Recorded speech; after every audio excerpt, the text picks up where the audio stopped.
Пытались разобраться, но это нереально. Найти жулика нереально. Энергетик бақшашылық шirketinde tüp проблема электрда. Дөресрәге аның өчен җыелган бурычларда. Документлардан күренгәнчә ут мәсьәләсен инде язын ук хәл иткән булалар да бит. Отключить подачу энергии на зимний период с 1 ноября по 1 апреля. Нам не надо содержать будет электрика. Бу вакыт аралыгында электр җайланмаларын тәртиптә тоткан өчен түләргә кирәк булмаячак. Әлеге бурычларын да түләргә кирәкмәс иде. Әмма мондый чыгу юлына бакчада яшәүчеләрнең бер өлеше риза түгел. Алар биредә гаиләләре белән ел әйләнәсе көн күрә. Кем өчендер мондагы йорт бердән-бер тору урыны. 2014 жылда алдык. Мына хәзергә хәтле монда яшибез. Мына хотят утны сүндергән. Моңа хәтле утны сүндергәннәре бар идеме кыш айларында? Ничек Бар иде, берничә тапкыр утны сүндерделәр.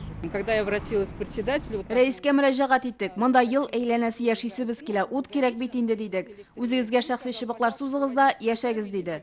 Бакча җәмгыятендә даими яшәргә теләүчеләр өчен утны аерым суздыру мөмкинлеге бар. Тик моның өчен бурычларны капларга кушалар. Ширкәтнең гомуми бурычы 100 меңнән артып киткән. Бу сумманы җитәкчелек бакчачылар арасында бүлә. Тигез итеп түгел, куллану күләменә карап, әмма кайберәүләрдә бу саннар зур сорау уята. Долги он нам не обосновывает. Почему? В смысле, как не обоснован? Вот все бумаги. Откуда все-таки эти 4800 взялись? Можете сказать, откуда 4700? Он опять сейчас скажет, я знаю, потери, эти Потери 130 бывают. тысяч.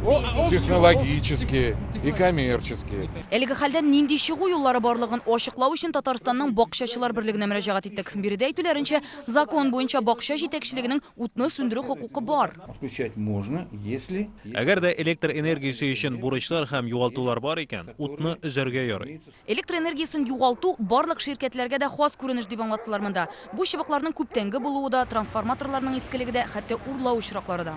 Коэффициент потерь... Югалтуның коэффициенты бакчачылык ширкәтенең үсеше күрсәткечедер. Әгәр дә ул түбән, әйтик 1% икән, демәк бу дөрес эшли торган ширкәт, әгәр 50% икән, демәк анда бар да әйбәт түгел. Энергетик бакчачылары әлегә суд юлында гомуми җыелышның карарын кире кагырга сораган булганнар. Тик Авиатөзелеш районы суды аларның мөрәҗәгатен канәгатьләндерми. Бакчачылар бирешергә җыенмый, югары судка барачакбыз диләр. Рания Абдрахманова, Дмитрий Аринин, Александр Лобанов, Яңа Гасыр каналы. Казань, Товарищеская, 34, телефон 8 951 061 65 40.